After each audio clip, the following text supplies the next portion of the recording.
managers are all very passionate, very committed, very loyal to their teams. They're grafters. They're, in early, leaving late. They're kind of doers.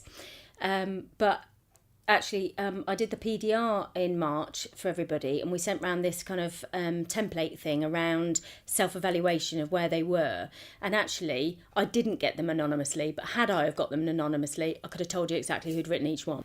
I actually think it's quite similar across the county. Yes, yeah, because all our districts are so different. They are. But when it comes down to it, I think what motivates people and how they've developed their teams is very, very similar. Because although they are very similar in terms of their values and the things that they are kind of really passionate about, they are very individual in terms of, people. Some are doers, some are jokers, some are very kind of process driven, some are kind of winging it, some are like theory, some are evidence based. They're all completely different. You can see it in their teams, you can see it in their locality programs, you can see it in the reports they write, you can see it in everything. And it's exactly the same as when I was a coordinator. Each centre was slightly different. The family outreach worker's personality would come out. You can't stop it really. So you'd get somebody like Emma, and her centre would be very vibrant, very energetic, lots going on, quite busy, because that's her personality. And then you get somebody like Lynn, who's very creative, equally as creative, but hers would be more structure to it, more kind of zoned or something like that. Everybody's personality comes out in one way or another. Yeah. We're all in it together really, and the focus of work is the same. Yeah, I suppose it must be like our families, when they all come together and you think, oh God, thank God, it's not just me. Yes. It's not just me that can't make my books balance or something. You might want to edit that.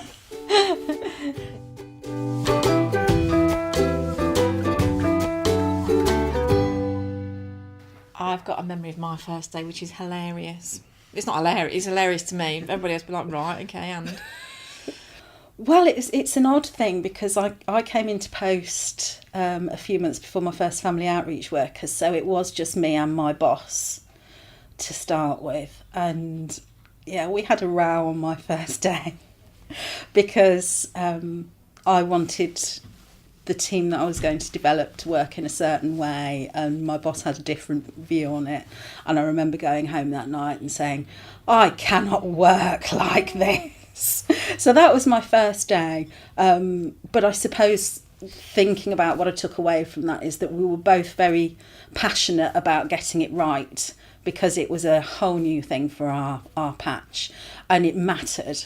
Again, being part of this team is you're surrounded by people that it matters to very, very much. And I think that's why there was this passion and determination to get it right, and I got what I wanted, so that's fine. Sat in Hinckley Children's Centre, which was where I was going to be based, and Moira and I sat having our lunch together in the big family room, and there was nothing on the walls, there was no staff employed, and everything felt like a massive big blank page, and we kind of looked at each other with the realisation of everything that we'd got to do, and it felt really exciting, and it felt like everything was possible. And I do think back to those early days and think how lucky we were, because we could just do anything. Not that we were just doing random things, but it did feel like we were shaping a programme, and there was a real locality feel about it. So Maura had got a lot of interest in CAMHS and mental health, so that shaped our programme. I'd got a lot of interest in the sort of early years, that kind of social care, and that it felt like we were creating something. So I remember those days. I remember the induction of the family outreach workers really vividly. I remember, recruiting people, all the interview processes. I remember everybody's interview. Seems like a long time ago now, but yeah, I remember it. Are we on? Right, so let me tell you my first day. So before I started the job, obviously I've been offered the job, and I was asked, I'd been given a timetable by my then line manager, and on my first day in the afternoon I was meant to be going to meet somebody called Caroline Walsh. In a previous life, I'd worked with somebody called Caroline Walsh, and I thought it cannot be the same Caroline Walsh. So anyway, off I go. I've had my lunch, and I have to go to Loughborough West to meet Caroline Walsh. Lo and behold, it's Caroline Walsh, and it's a little bit like our professions and our careers followed each other around. So Caroline, in true Caroline style, was all giggling. Oh, it was you! It must be you! So that was quite nice that actually on my first day, I weirdly had worked with my manager before, so I did know him, but also I was back working with somebody who I'd worked with when I was new in my career as a nursery nurse 100 years ago. So that was quite nice to meet back up with Caroline. And then she followed you around afterwards. She certainly did. And for me coming in, I was on the periphery right from the beginning, but I worked for another organisation, and I joined the team about, this is my 3rd year now, and so I knew a lot of the staff, but I didn't know them in depth. And the one thing that sort of stuck out for me was the way they sort of embraced the change, they accepted the change, and they soon pulled me into what they call their work family. And and I just love it, and I love them for loving it as well. And we've ridden some changes in the last 3 years, and we're still riding those changes, but they're all, we're all very supportive of each other. Well, it wasn't so much my first day at Melton, it was the lead up to me moving from North West to Melton. Don't know if you remember when we had the 5 to Thrive training. And Den was there. And it wasn't common knowledge that I was thinking about going for the Melton Post, but obviously the jungle drums, like they do, were out. And she almost interviewed me. And the questions were so funny. She was saying, we've heard that there's this person that's really interested in coming to Melton, but we're really worried because we think that you want to change everything that we do. And I'm going, no, I think if that person was coming to Melton, it was because she wanted to, try something a little bit different, not have to drive an hour every day, but also she thinks that the Melton team is actually really quite good and wants to be able to demonstrate that. And it was this whole interview like that, and because I knew that they were really nervous if it was going to be me that was going. But you know what, I mean, I went over a couple of times when Rob was there, and I did find it really, really difficult. But on that first day, it was just like their whole attitude changed, and all they wanted to do was be part of the bigger team, and that's what they've been missing. And I think that's what we've done and achieved, and it's been fantastic. I really enjoyed it.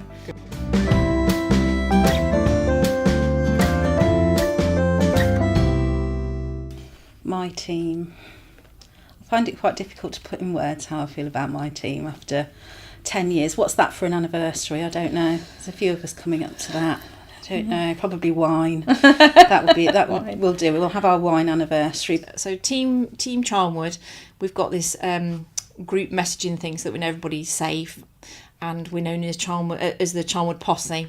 So I would say to you, if someone said, what's Charnwood Posse like? I would say we're a bit like the tin of sweets that you open at Christmas. So you open this tin of sweets and it's loads of different colours, and some are shiny and they're all different shapes, and everybody's got their individuality.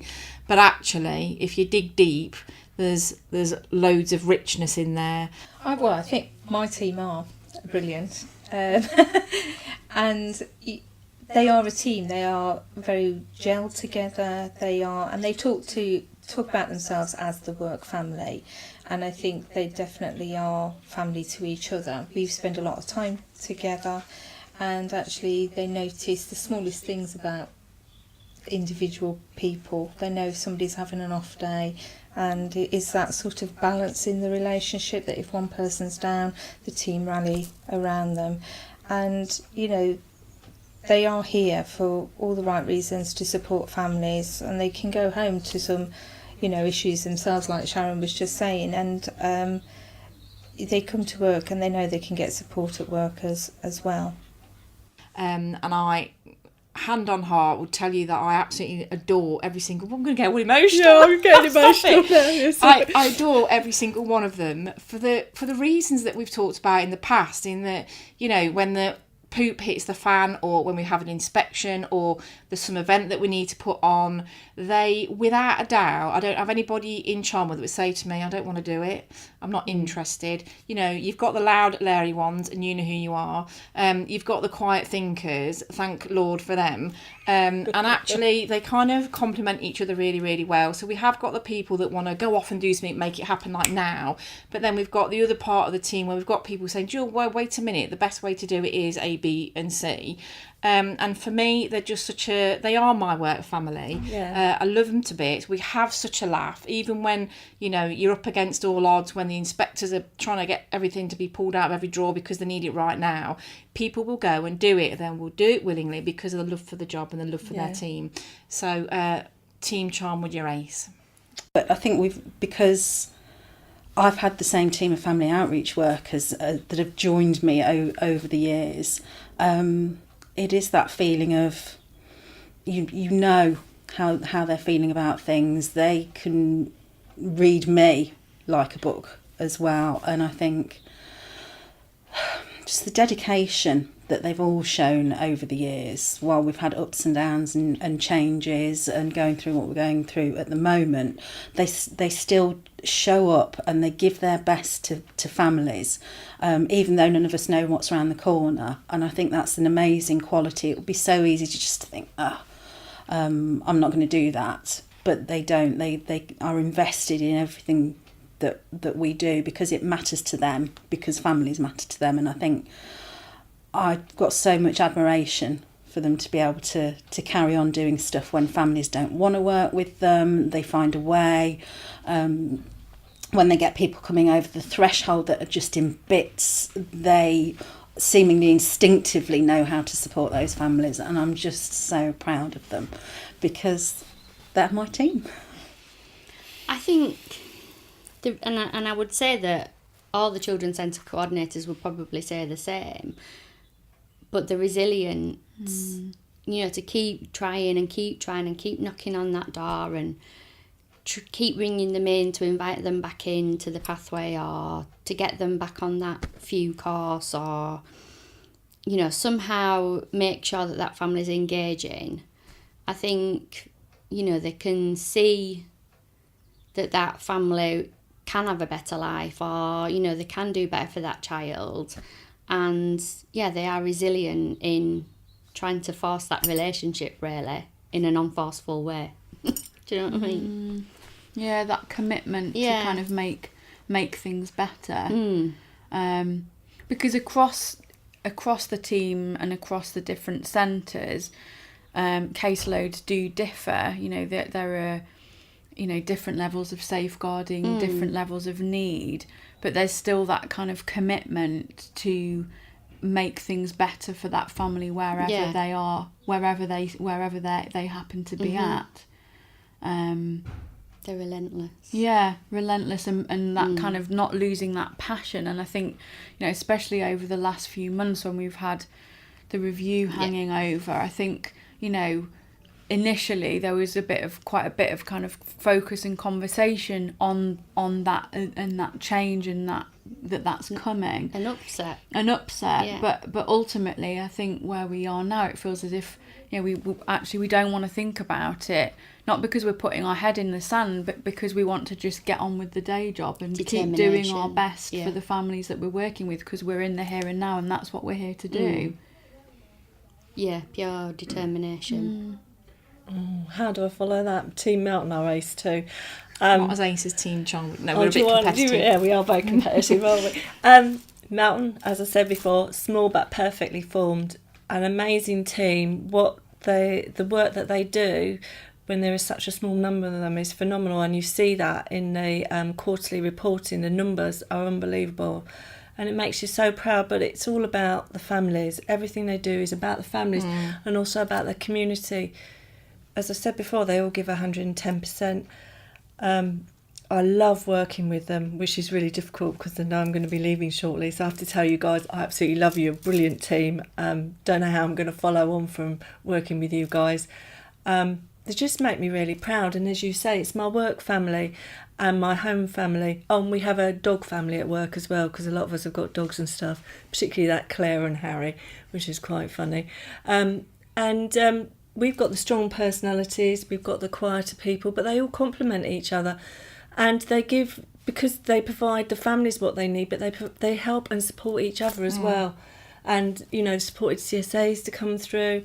The volunteers are part of that family. It's just, like you say, it's a work family, and it's fantastic to be a part of that, and I wouldn't change it. No. I think that my team know that I'm proud of them. And I also think that one of the reasons why we all work so well together is because we all have a ridiculous sense of humour, and that helps us survive. Because sometimes it is really tough, and we all pull together. And I think what's really good for me is that if something happens that's tricky for me, they're there for me as well. That's it. I think I'd want to say thank you to my team. I'm phenomenally proud of what they do for families, what they do for each other. I mean, I'm, in terms of Children's Centre Coordinator, the newest sort of recruit. And I came from a job that for many years I had loved, and then things had gone a bit sour really towards the end. So I think I came a bit battered and bruised.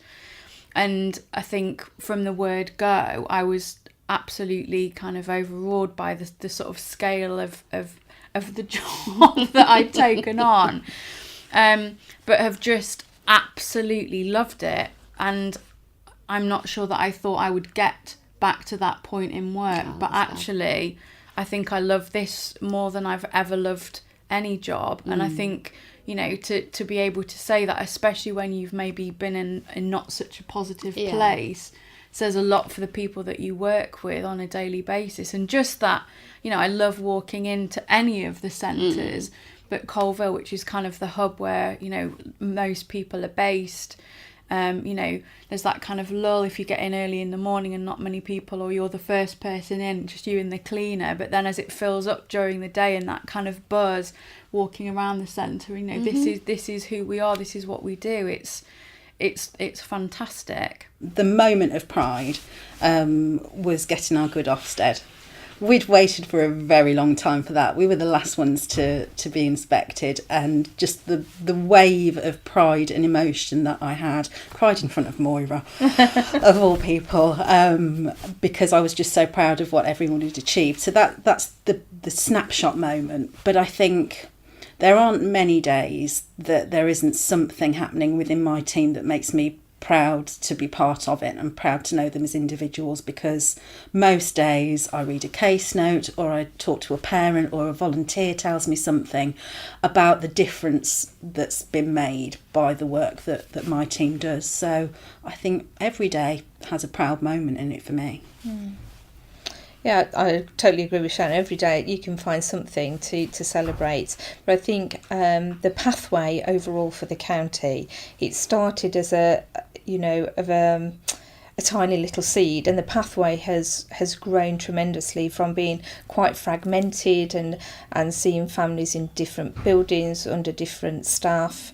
But actually then pulling it together so it's more of a seamless road that families join right from the beginning. And that journey's been huge over the last few years, and we've got something now that works really well and is showing some really good outcomes for families, and we're achieving a lot with it. I think that's right. We were probably the last area to pick up that pathway, or one of the last ones.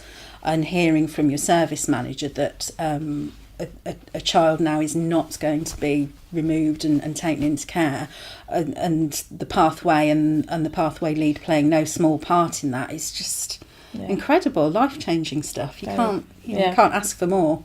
No. Okay, so someone that, you know, is part of the team and part of the whole Children's Centre team is Becca. Yeah. I've worked with Becca from day one, really, in this post. I mean, when the Children's Centre programme, you know, this phase of Children's Centres in Leicestershire set up, it was something like 1st of April 2008 we all started, and I didn't have any children's centres in Blaby Oby Wixton, so I was actually based in Hinckley for a while with 3 family outreach workers, and we used the office here and a little office at the Westfield Centre. So me and Becca were there, and were a great support for each other. And,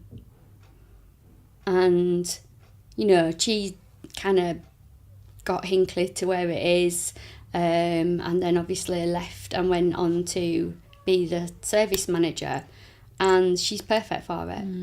You know, she's not only great on a personal level, but she's so inspirational and really leads you into what we need for families. And you know, these past 2 years have probably been the worst time for anyone to take on that role.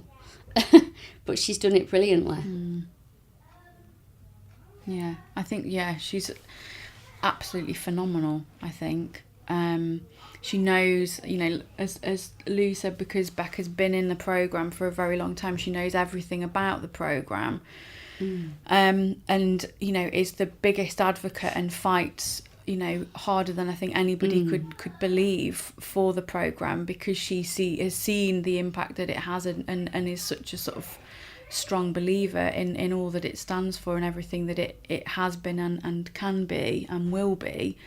But as a manager, you know, she's just so supportive and very, you know, you know that she's there, you know that she's got your back. You know, she'll if she thinks that you weren't quite right in a meeting, she'll give you a call and check it out. And that means Totally. the world.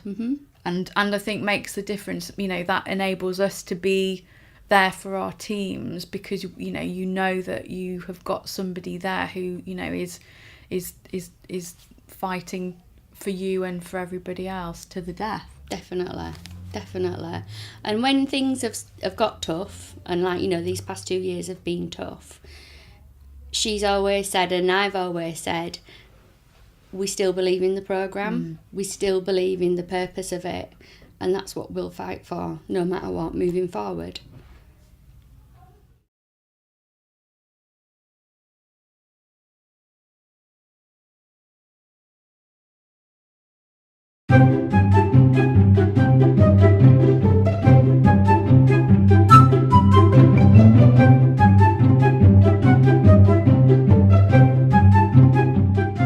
I think the management team genuinely are funny.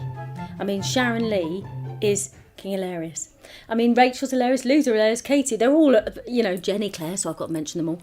They're all very funny, but sometimes this job it's very demanding. It's go, go, go, go, go. I mean, Katie, when she came into post, asked me about, this is the way her mind works, is a proportion of time for tasks. How long will I spend doing partnership work? How long will I spend doing this? How long will I spend doing that? And I was kind of like, rip that piece of paper up, darling, because you won't spend any time doing anything. You'll just be bloody firefighting the whole time. And that's what the job is.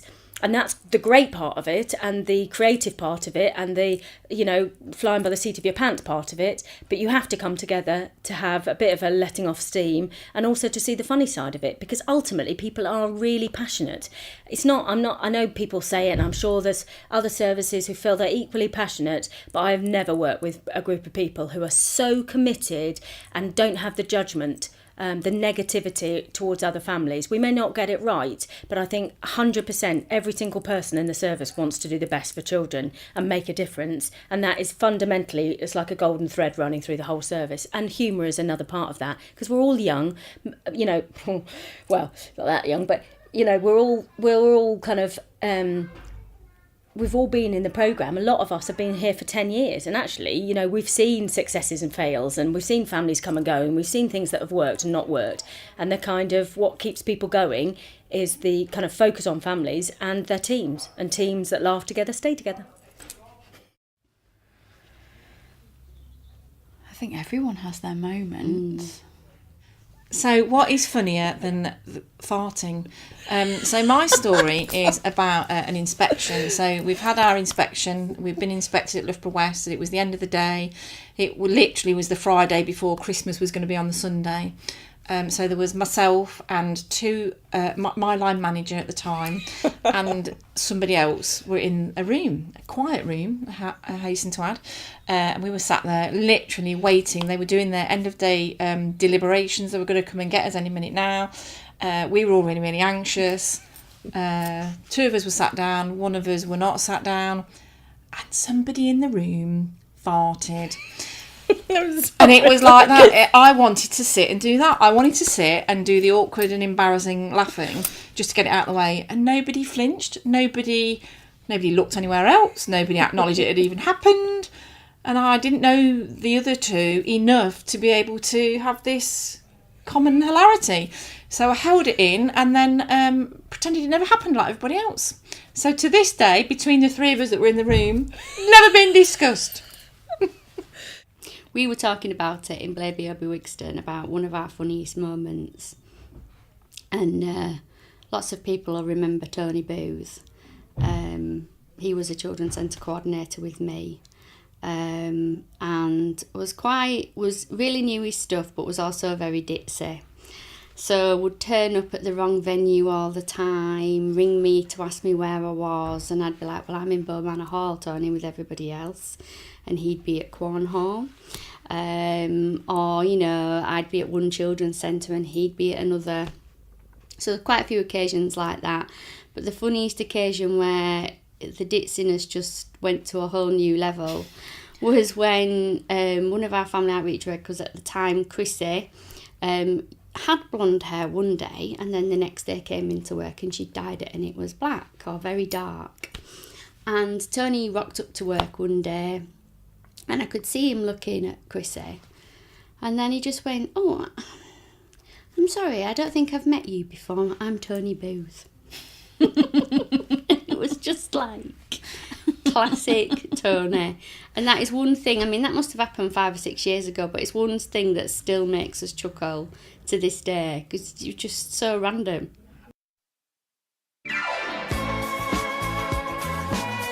Really good ABBA tribute band, and had a bit of a dinner with posh table centrepieces and so on. And the night wore on, and the usual suspects had a couple of pints by then, and I think one of them had to be reminded several times to get down from the stage because we didn't want her performance as well. And then the next day there had to be an amnesty on returning the table decorations because they'd kind of, and you know who you are. Yes, so yeah, funny, guilty, typical day in Harbour District, involving alcohol, but not in the workplace.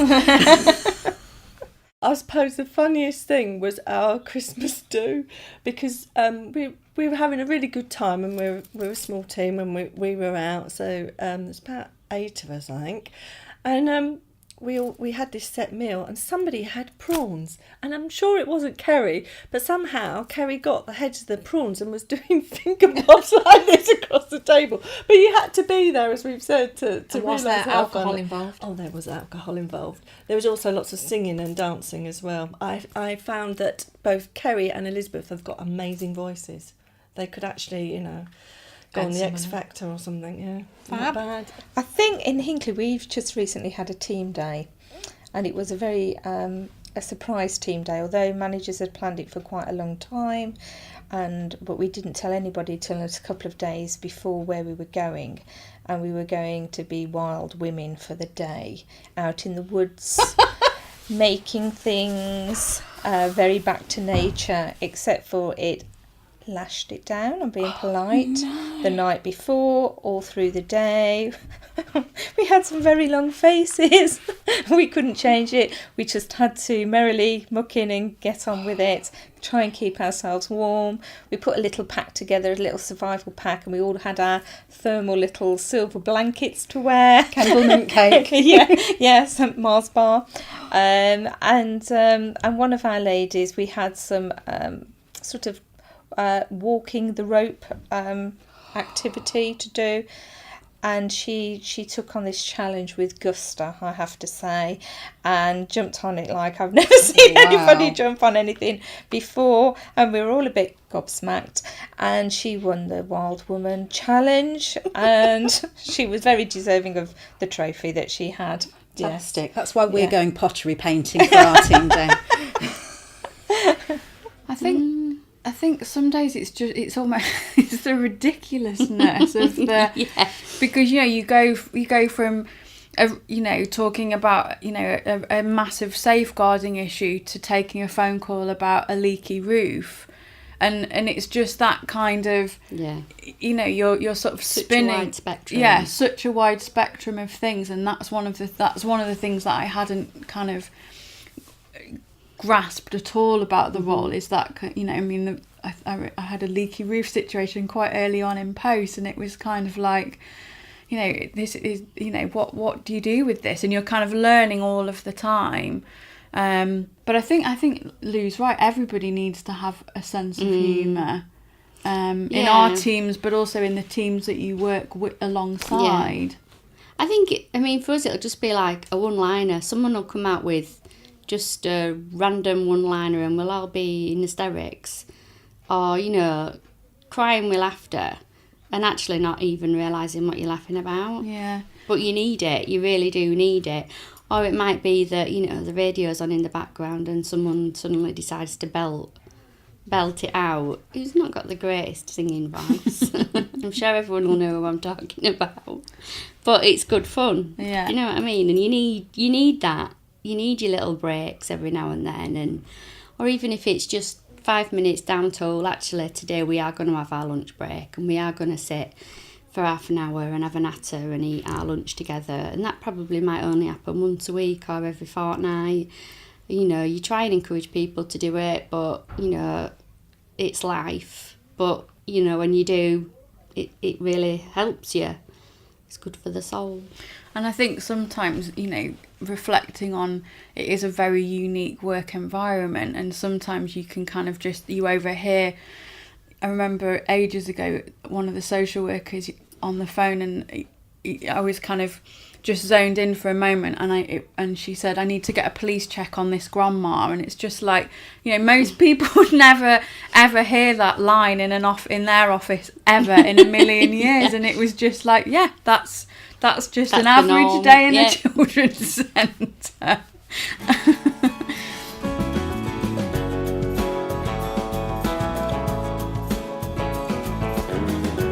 Compassion, without a doubt. And I would say, yeah, because I can think of some pretty rough stuff that I've either had to talk to people about or had to read as a manager, and being in conferences and things. There's some gruelling stuff, and it makes you reflect on your own life and your own family as well. But there's usually somebody that can come out with something, even if it's the darkest humour, which sometimes works, and that's often me, I'm afraid. But yeah, I think so. But compassion in bucket loads, you couldn't do this, and you couldn't do it for as long as people have, without finding that compassion and realising how important it is. And like Sharon said, keeping it in perspective. And I think that's what the team around a person does, is helps people keep it in perspective and not take it home with them, and focus on the job and getting it done. But they're here for the right reasons. Yeah. Yeah. And the job's got tougher, definitely. I would say, whatever job you do in the Children's Centre programme over the last 10 years, it's got tougher. The kind of families that we're supporting, the issues have been becoming more complex over time, and the staff have grown to meet that challenge. I think they've responded to it admirably. Yeah, I would definitely. say, thinking back 10 years, the stuff that we're tackling now, I'm not sure any of us would have really coped with it as well as we do now.